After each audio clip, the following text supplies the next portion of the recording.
government of Bolivia is calling to respect democracy as it appears that some sort of coup d'etat is underway, or at least attempting. He's calling it irregular mobilizations of some of the army units in the country's capital. President Luis Arce has just spoken. It follows media reports from state media that armoured vehicles have gathered near the main square in La Paz. The video showing soldiers entering the country's national palace. The EU's foreign policy chief is condemning any attempt to disrupt the constitutional order. Christopher Sabatini is an expert on the region with Chatham House. It joins me now. Why would the army or certain renegade elements of it want to launch a coup against the elected government? What's their beef?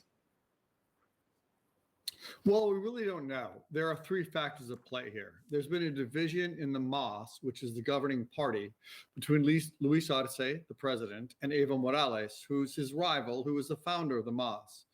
They've been trying for a long time and to sort of gather sort of the upper hand in both the government and who will succeed each other.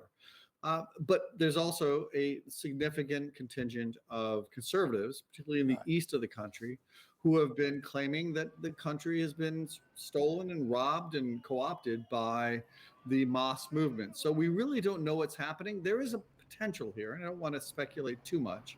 This is all sort of orchestrated within the MAS as a way to justify a clampdown on power. What? You're suggesting they're doing it themselves?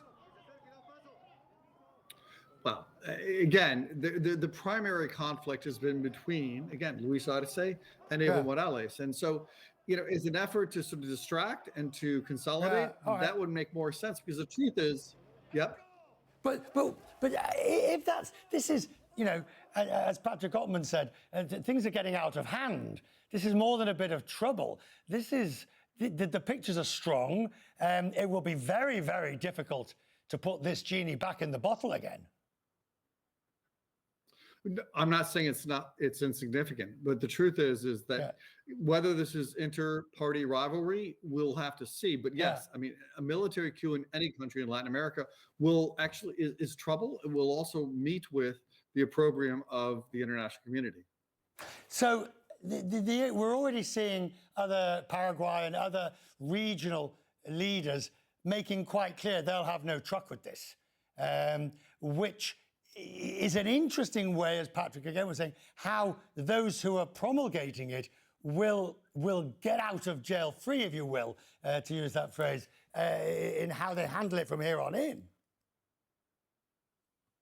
I'm not sure they'll get out of jail free, but it's funny that this occurs exactly at the moment that the Organization of American States, the UN of Latin America, if you will, is meeting in Paraguay.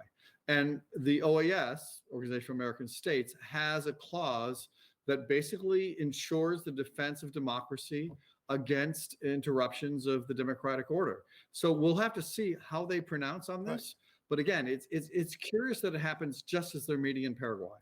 Christopher, we'll talk more. I'm grateful for you. Thank you at short notice for coming and giving us insight. Very kind of you. Thank you. We will